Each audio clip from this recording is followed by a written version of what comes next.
Die 33 Reden von Saint-Germain von Godfrey J. King. Anrufung. Du unendliche, alldurchdringende Gegenwart, die du mit deiner mächtigen Strahlung durch die Atmosphäre der Erde heranwogst. Lob und Dank der Christuskraft, der Liebe und Weisheit, die so sicher uns zuströmt und das Bewusstsein der Menschen über die unendliche Selbstsucht der Tätigkeit des äußeren Selbst hinaufhebt. Lob und Dank bieten wir dir, dass wir zu allen Zeiten deiner mächtigen schaffenden Gegenwart bewusst werden dürfen und dass du in unserem bewussten Erkennen deiner selbst uns Gemüt und Leib mit deiner reinen Gegenwart erfüllst, ewiglich. Ich bringe euch allen Grüße der strahlenden Heerscharen. Die dritte Rede. Meine heutige Rede schicke ich aus dem Strahlenreich des großen elektronischen Gürtels. Aus dem Herzen der goldenen Stadt kommen die Zwillingsstrahlen, die Träger des Wortes, des Lichtes und des Klanges. Unversehens hat uns die Zeit umfangen, da wir nun der großen elektronischen Gürtel, die alle Schöpfung von der Gottheit bis zum Einzelwesen umgeben, deutlich gewahr werden müssen. Der ätherische Gürtel um die goldene Stadt ist undurchdringlich, viel mehr als eine meterdicke Wand aus Stahl es sein könnte. So kann, in geringerem Grade, jeder Einzelne durch genügend Verständnis des tätigen Prinzips des Gott selbst sich mit einem elektronischen Gürtel oder Kreis umgeben, dem er nach freier Wahl beliebige Werte aufprägen kann. Doch wehe dem Einzelnen, wenn er die Kraft seines Elektronengürtels auf Zerstörung richtet. Sie brechen dann in seine äußere Form ein und zerstören sie. Wer jedoch diesen Schutzgürtel in Weisheit baut und ihn mit Gottes mächtiger Liebe und schaffenden Kraft erfüllt, der wird sich in einer Welt bewegen können, in die keine menschliche Unwissenheit einzudringen vermag. Das kosmische Zeitalter ist nun angebrochen, da alle, die ein gewisses Verständnis erlangt haben, diesen wunderbaren Elektronenkreis schaffen, anwenden und benutzen müssen. Jede Schöpfung, das heißt jede selbstbewusste Tat, hat diesen Kreis reiner Elektronenkraft von Natur aus selbst um sich. Doch zum großen Teil wird diese Kraft nicht beherrscht und zerflattert deshalb.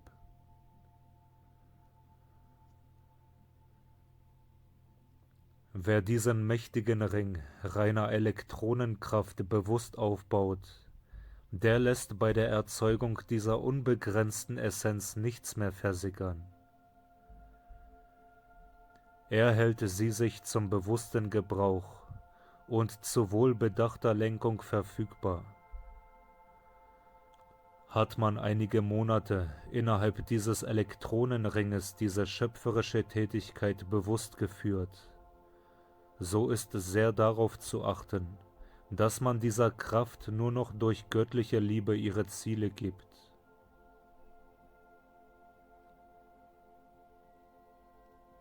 Als der Mensch begann, ein Einzelwesen zu werden, war es natürlicherweise von diesem magischen Kreise umgeben. Doch als das Bewusstsein sich immer mehr trübte, brachen in diesem großen Kraftwerk Risse auf und ließen die Kraft entweichen, bis sie fast gänzlich entschwand. Dieser ursprüngliche Schutzkreis stellte eine Naturhülle dar. Sie war nicht eine bewusste Schöpfung des Einzelwesens. Schüler des Lichtes müssen nun ans Werk, ohne sich beirren zu lassen, und bewusst diesen Elektronengürtel um sich bauen. Sie haben ihn sich vollkommen vorzustellen, ohne Risse und Lücken.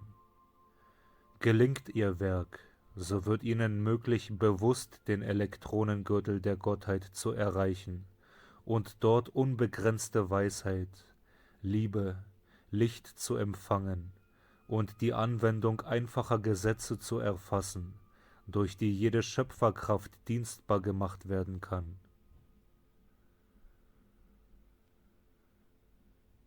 Der Schüler sei ermahnt, nie zu vergessen, jederzeit auf sein eigenes Gott selbst zu blicken.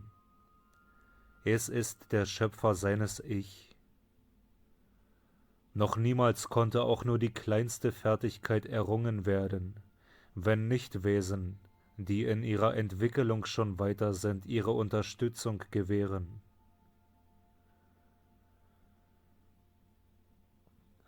Es gibt nur einen Gott, die eine Gegenwart und ihr allmächtiges Schaffen. Wer in seiner Entwicklung weiter fortgeschritten ist einfach ein größerer Teil des Gottes selbst in Tätigkeit. Wer dieses erkennt, wird verstehen, warum er fühlen kann: Ich bin hier und ich bin dort, denn es gibt nur ein Gott selbst, überall. Kann der Schüler dereinst erfassen, dass aufgestiegene Meister nichts sind als sein eigenes Bewusstsein auf höherer Entwicklungsstufe, dann wird er zu spüren beginnen, was für unbestreitbare Möglichkeiten ihm offen stehen. Ob er nun zur Gottheit selber spricht oder zu einem aufgestiegenen Meister des Lichtes oder zu seinem eigenen Gott selbst, das ist in Wirklichkeit kein Unterschied, denn sie alle sind eins. Immerhin besteht ein Unterschied, solange diese Stufe des Bewusstseins noch nicht erreicht ist. Das Einzelwesen ist dann fast sicher, ein Geteiltsein des einen Selbst zu empfinden, obgleich solche Teilung nicht möglich ist, ausgenommen in der Unwissenheit der äußeren Tätigkeit des Verstandes. Denkt der Schüler an die äußere Gestaltung, so sollte er sich immer bewusst bleiben, dass sie nur die Tätigkeit der einen Intelligenz darstellt. Dieses sollte ihn zu allen Zeiten davor bewahren, zu versuchen, in seinem eigenen Bewusstsein diese eine, mächtige Gotteskraft, die in seiner Mitte wirkt, von sich abgetrennt zu empfinden. Wieder muss ich euch daran erinnern, dass diese unbegrenzte, mächtige Gotteskraft ihre wunderbaren Energien euch zu äußerem Gebrauch nicht aufdrängen kann, falls ihr sie nicht einladet. Es gibt nur eine Art der Einladung, das sie erreichen und freisetzen kann: euer Gefühl tiefer Frömmigkeit und Liebe. Hat jemand um sich diesen elektronischen Gürtel oder Ring gebaut, so kann keine Kraft ihn durchdringen, ausgenommen göttliche Liebe.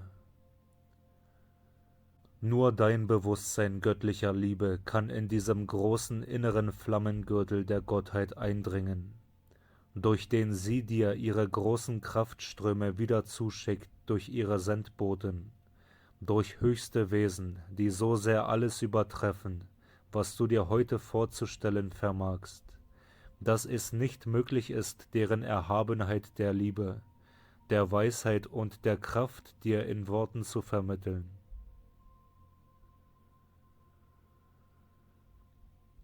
Wieder erinnere ich euch daran, dass der Schüler, der wagt zu handeln und zu schweigen, sich in die höchste Strahlung dieses innersten Kreises erhoben finden wird. Dort wird er durch eigene Erfahrung und Schau begreifen, wovon ich hier gesprochen habe.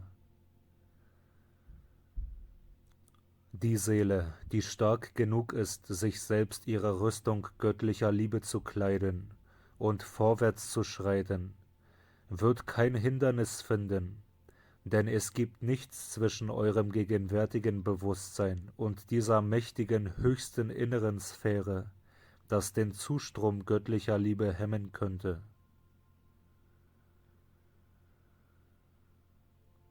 Habt ihr diesen inneren Kreis berührt und in ihn hineingeschaut, so werdet ihr verstehen, wie unvollkommen der heutige Ausdruck göttlicher Liebe ist.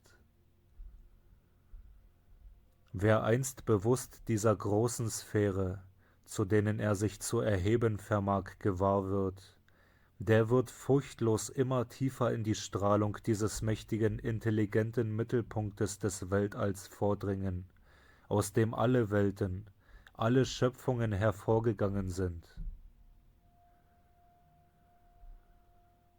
Es gibt unter euch starke, furchtlose, unerschrockene Seelen, die dieses verstehen und die fähig sind, dieses Wissen praktisch anzuwenden, zum großen Segen für sich und für andere.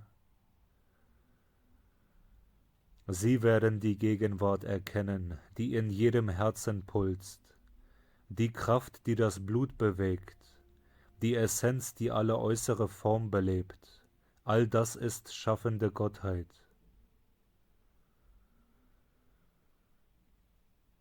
So erwacht nun, ihr geliebten Schüler, zu dieser Wahrheit. Seht ihr nicht, wie irrig es ist, der Unwissenheit des äußeren Selbst zu verfallen, Schmerz, Not und Unruhe zu empfinden, die alle nur durch die Unwissenheit und Betriebsamkeit des äußeren Selbst erzeugt werden? Wenn euch doch einige Augenblicke ernsten Nachsinnens erkennen lassen, dass es nur eine Gegenwart, eine Intelligenz, eine Kraft geben kann, die in eurem Gemüt und Körper tätig ist, Gott. Ihr seht, wie einfach und doch kraftvoll dieses Bewusstsein in euch ist, die volle Wiedererkennung der großen, reinen Tätigkeit Gottes in eurem Gemüte und eurem Körper auszulösen, damit seine wunderbare höchste Essenz jede Zelle ganz erfülle.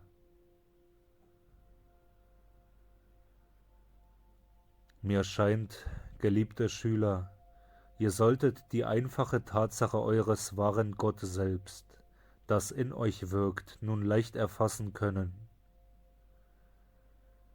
Wendet euch immer da ihm zu, lobpreiset es, liebt es, bittet es und gebietet ihm, in jede Zelle eures Körpers zu strömen, jedes Verlangen eurer äußeren Tätigkeit zu erfüllen, in eurem Heim wie in euren Geschäften. Schickt ihr euren Wunsch in die Welt, gekleidet in die Gegenwart, Kraft und Intelligenz Gottes, so kann er nichts anderes als sich erfüllen. Er muss euch bringen, was ihr verlangt. Wünschen ist nur eine schwächere Form des Gebietens, des Verordnens. Ein Gebot sei ein erfüllter Wunsch.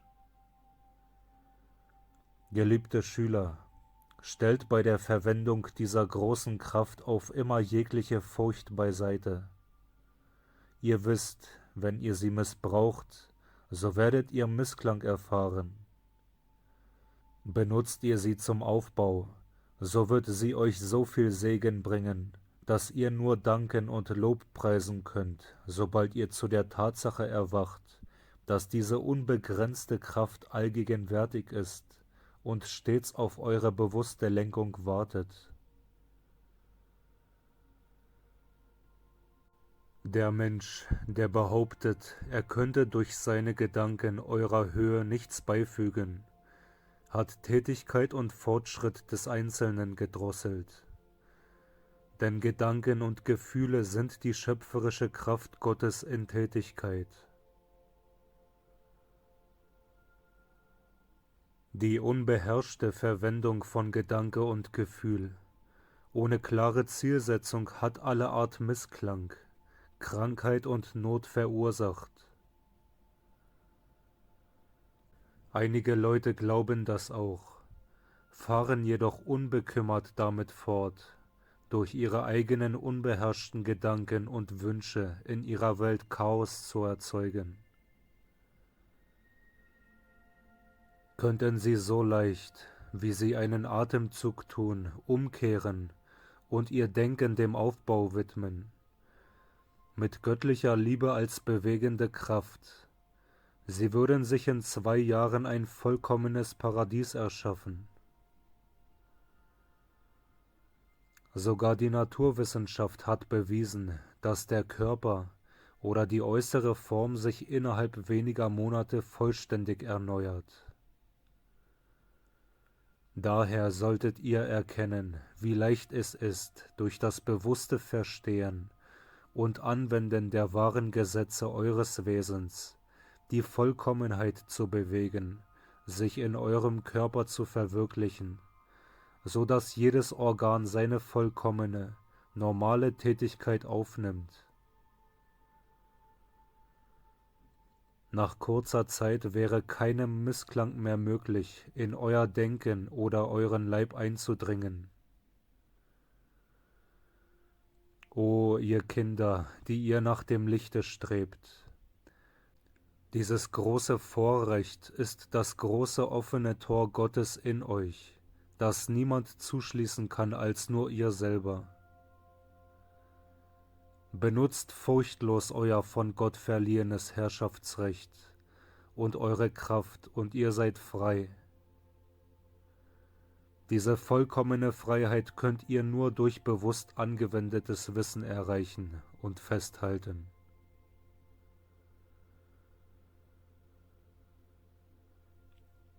Nun will ich euch ein Geheimnis offenbaren. Könnte ein zorniger oder missgestimmter Mensch es erfassen, er würde ihn von seiner zerstörerischen Haltung und Tätigkeit wegreißen, schon aus rein selbstsüchtigen Gründen.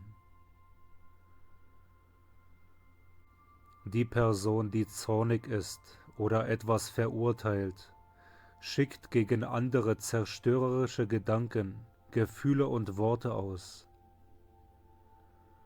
Ruht der Angegriffene in seiner eigenen Gotteskraft, so schlägt die geschleuderte Kraft zurück auf den Angreifer, beladen mit den gleichen Eigenschaften, die ihr von ihm beigegeben wurden, während die ruhige Person die Kraft aufnimmt, die ihr dient und die selbsttätig mit ihren eigenen Werten belegt. So zerstört der Erzeuger von Missklang durch Zorn und Verurteilung bewusst sich selber, seine Welt des Tuns, seine Geschäfte. Hier folgt ein wichtiger Punkt, den die Schüler verstehen sollten. Wer bewusst in den Elektronenkreis Gottes tritt, macht seine äußere Gestaltung und Tätigkeit zu einem Kanal für das unaufhörliche Ausströmen der reinen Essenz der Gottheit. Das ist in sich selber, wenn es auch äußerlich nicht in Erscheinung tritt, eine der größten Dienste an den Menschen, dessen Bedeutung nur wenige zu erfassen vermögen. Wer in den Elektronenkreis hineinragt, leitet ständig dessen Strahlung hin zur ganzen Menschheit. In dieser Art haben durch alle Zeitalter jene selbstlosen Sendboten Gottes gewirkt, durch die der Segen der erhebenden Gegenwart dieser wogenden Kraft auch zu denen strömte, die es nicht verstanden. Findet sich wieder jemand, der dieser großen, quellenden Gegenwart als Ausfluss dienen kann, so lässt sich das dem ersten Tröpfeln im Riss eines Dammes vergleichen. Wird das Bewusstsein unerschütterlich darauf gerichtet und festgehalten, so verbreitet sich der Riss im Damm und immer mehr Wasser strömt hindurch, bis zuletzt jedes Hindernis weggespült wird und die Kraft einherbraust, um uns zu dienen. Doch ist hier ein Unterschied zu beachten. Aufgestautes Wasser, das sich den Weg schafft, flutet daher und zerteilt sich, weil keine Kraft ihm eine bestimmte Richtung gibt.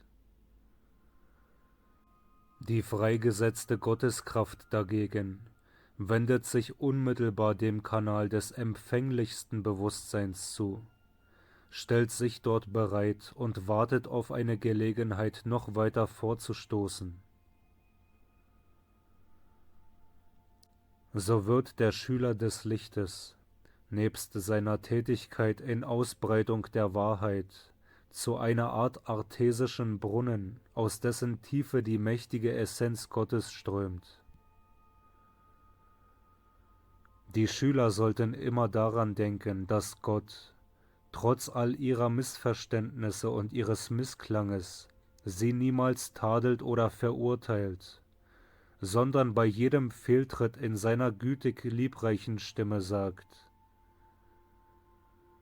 Stehe auf, mein Kind, und versuche es von neuem, und lasse nicht locker, bis du zuletzt doch den wahren Sieg und die wahre Freiheit deines dir von Gott verliehenen Herrschaftsrechtes errungen hast.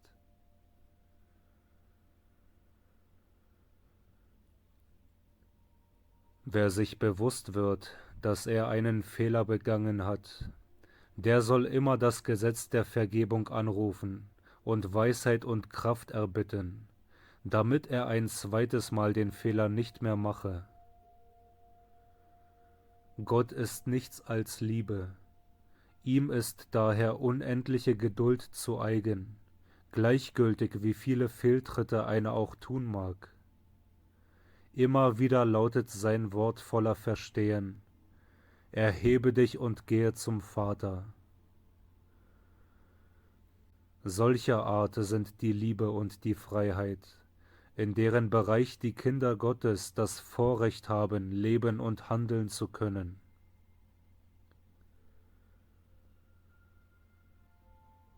Es gibt nur einen mächtigen, unüberwindlichen Vorgang der Entwicklung, und er vollzieht sich durch die Kraft bewusst erzeugter Liebe. Liebe ist der Mittelpunkt allen Lebens. Je inniger wir in sie eingehen und sie bewusst benutzen, desto leichter und rascher setzen wir diese mächtige Gotteskraft frei, die immerfort als aufgedämmte Energie darauf wartet, in unserem Bewusstsein eine Öffnung zu finden, durch die sie sich für uns ergießen kann.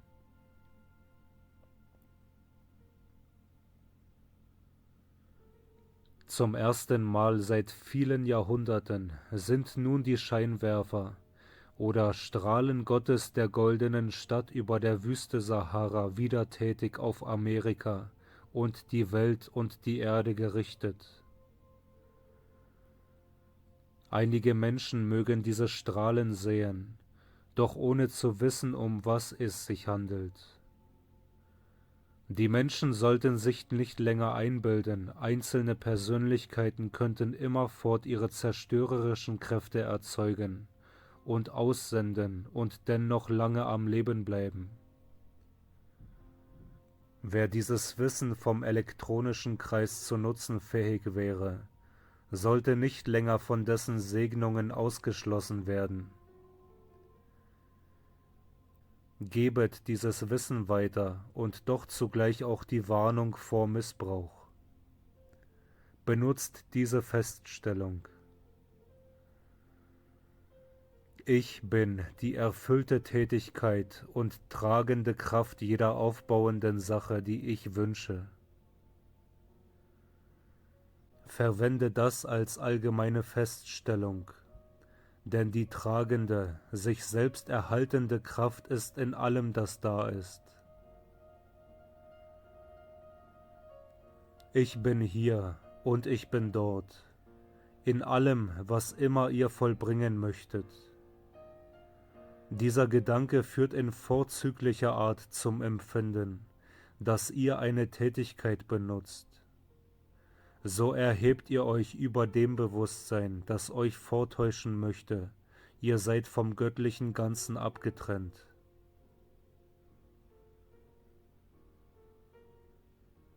Segensspruch. O ihr Mächtigen der goldenen Stadt, erleuchtet, verherrlicht sind wir in deiner wundervollen Strahlung. Bevorrechtet sind wir durch die Verwendung deiner großen Strahlen. Gesegnet sind wir durch die bewusste Erkennung deiner mächtigen Gegenwart. Umfange uns auf ewig mit deinem höchsten Lichte.